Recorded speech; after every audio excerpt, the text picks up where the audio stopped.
design for keeping secrets in my head, or any space you can find. Try to see that I could help make your life a bit easier. But have you ever thought of how I felt? You need to think about your behavior.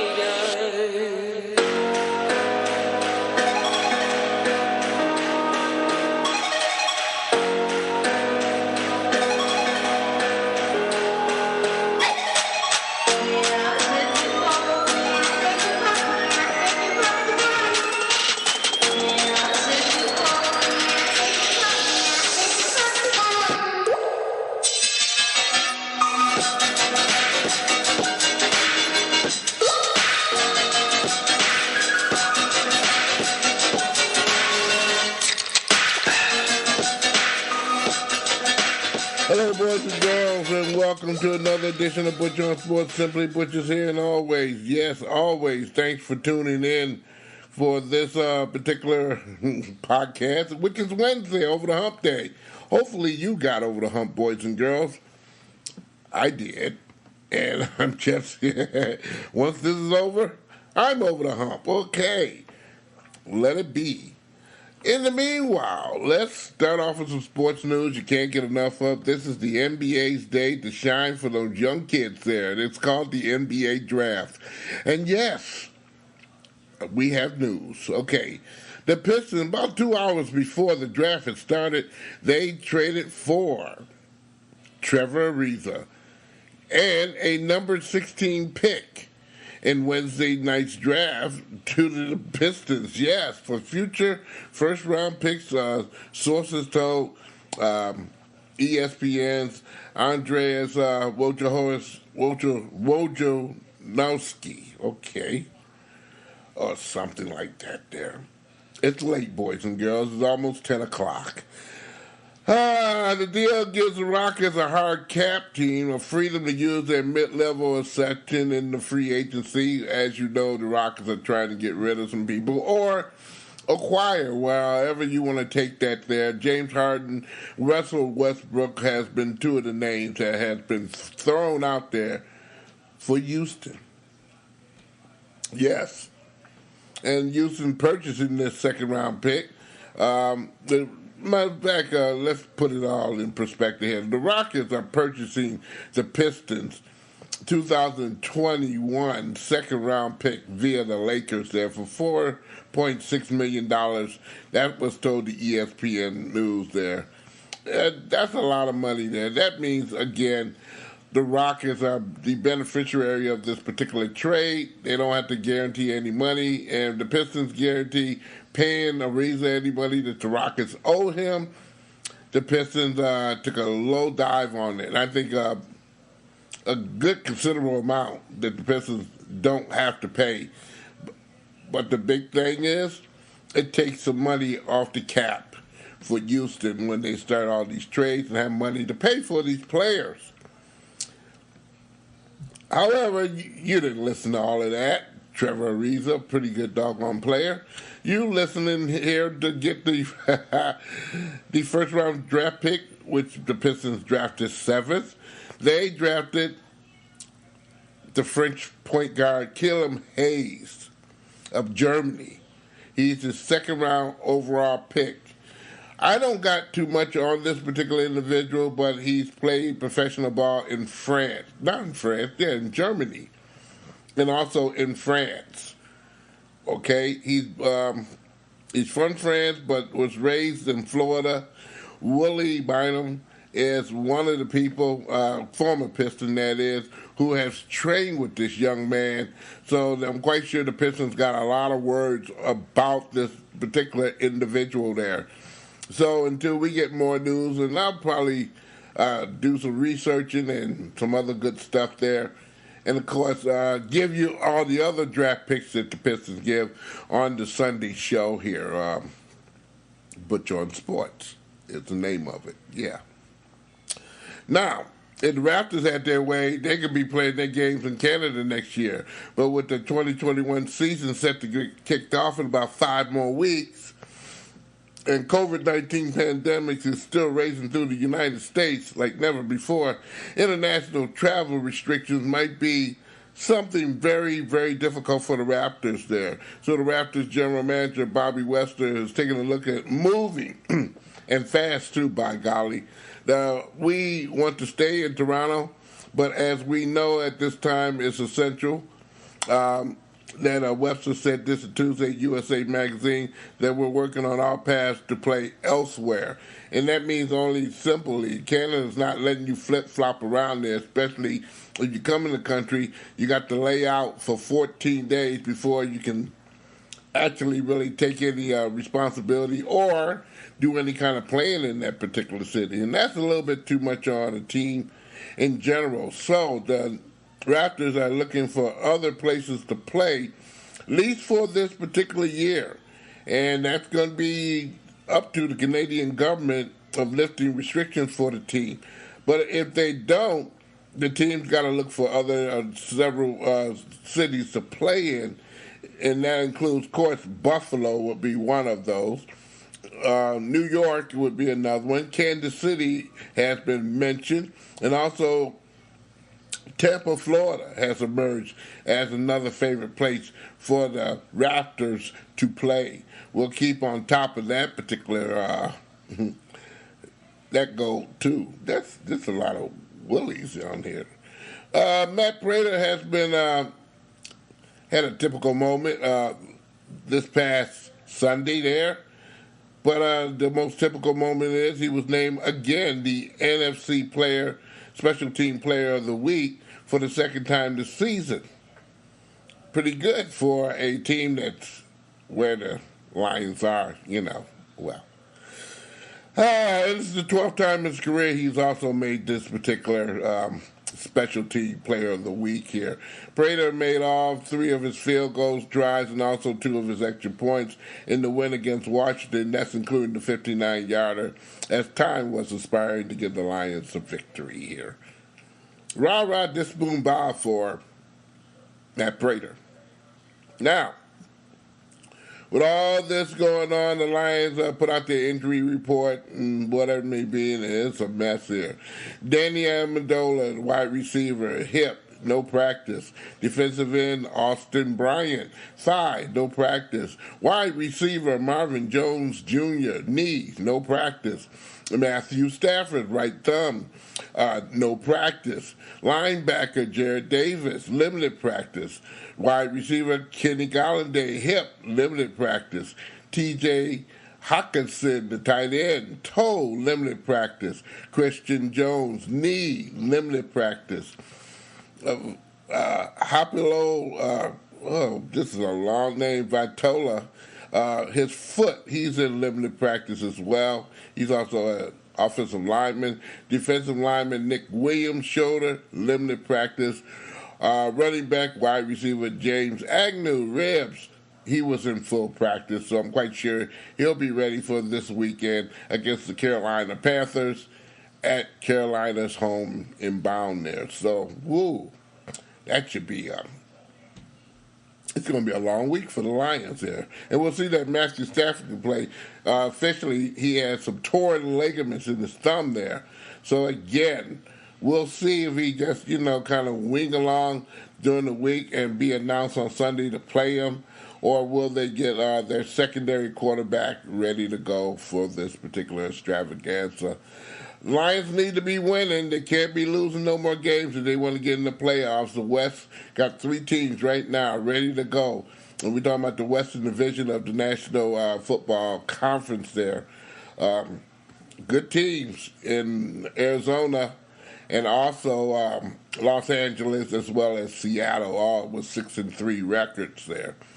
The MHSAA Representative Council scheduled fall resumption this winter if it starts there. The Representative Council of the Michigan High School Athletic Association today approved adjustments to the schedule to restart to conclude the fall season in football, girls volleyball, and girls swimming and diving. Also resume winter sports after a 3-week period, a pause in activity that was ordered by the Michigan Department of Health and Human Services.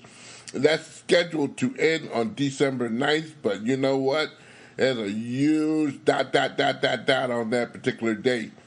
The Michigan Department of Health and Human Services announced on the 15th, of course, this 3-week pause to vary activities, including the school sports that's affected today, as a lot of people's phones went off, cell phones that is, warning everyone if you haven't,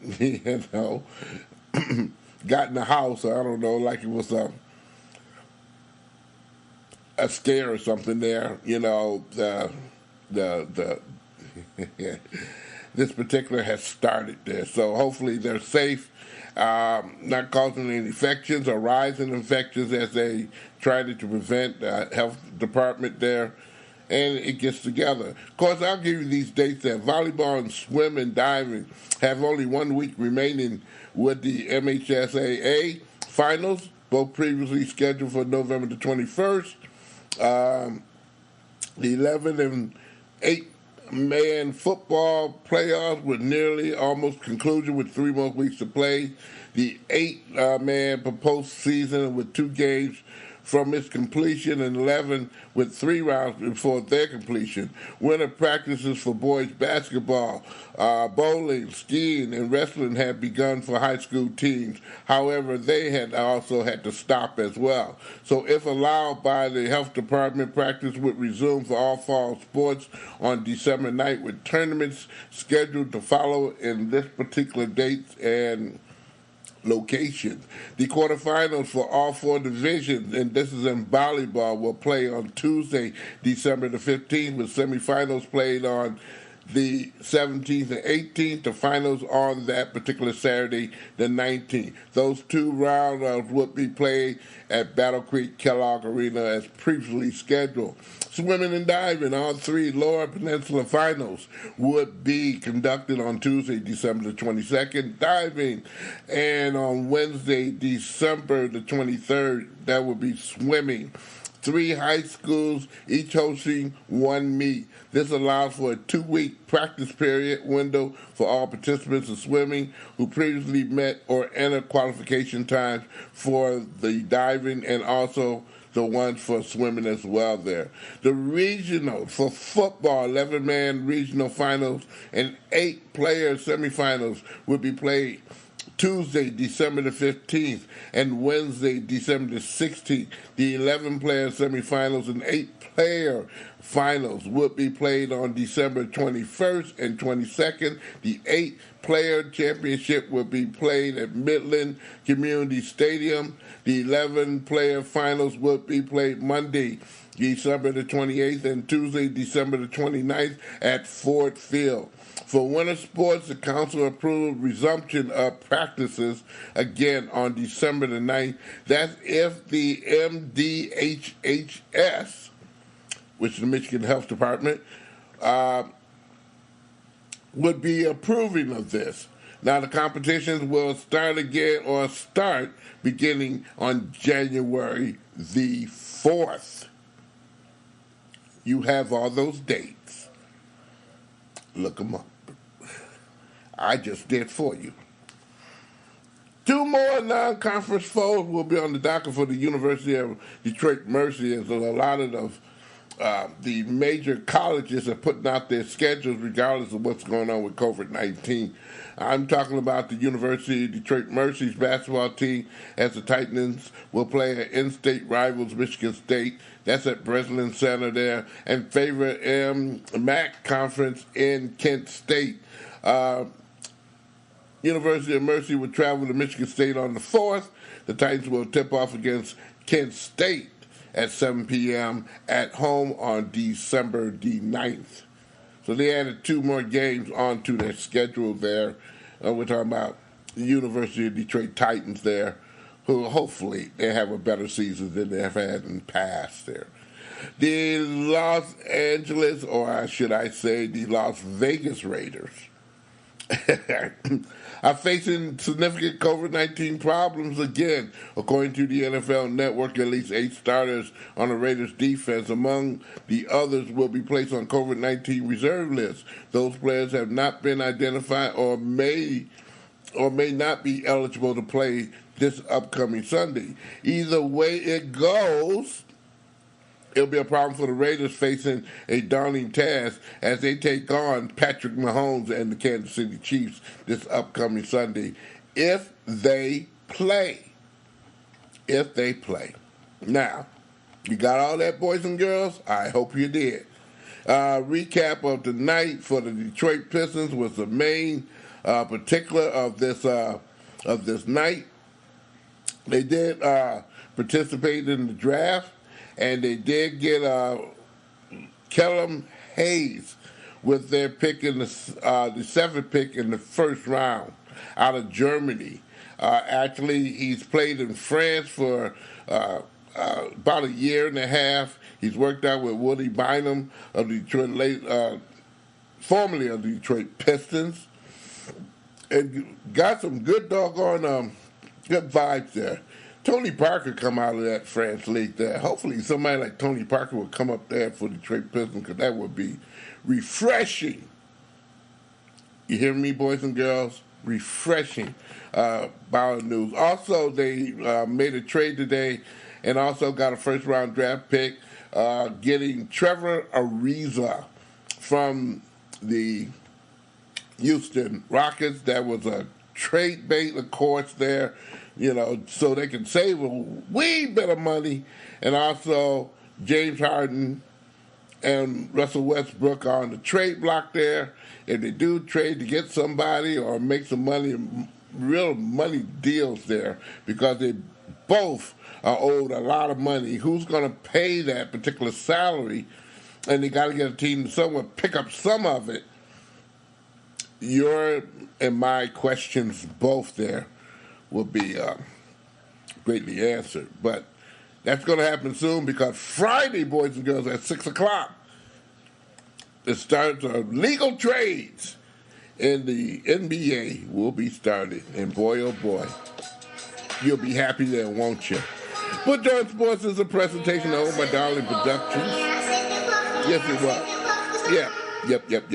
And I'm telling you right now, you can check Butch On Sports on Facebook. Yes, you can. Butch On Sports on Facebook. You can also go to Podomatic.com, the home of Butch On Sports. Type in SIMPLYBUTCHEOO.Podomatic.com on your browser there, and it'll go straight to the page with the podcast. Won't you be happy then? You can also listen to Butch On Sports on the GameSportsShow.com and the GameSportsShow.podbean.com. Of course, yours truly is one of the co-hosts on the Game Sports Show every Monday night from 6 to 8 o'clock here on 1400 ESPN, Sault Ste. Marie. And yes, you love it. And I'm still working on a way that you can listen to that show live when it goes on the air, but if you can't, you can go to those websites as well and pull the show. Around about that show is posted on Podbean around about 8:30 that night there. But I'm still working with the management staff there that they can get a more workable type of listening device on the internet where you can hear the show live. And I would appreciate that. I'm quite sure you would too. So you don't have to download any machine there and take your credit card and all that other stuff there. I don't know. Hey, I know I'm not doing it. Hey, check you out. Have a good weekend. Hopefully it's a good weekend as far as weather is concerned. And we'll check you out on Sunday, boys and girls.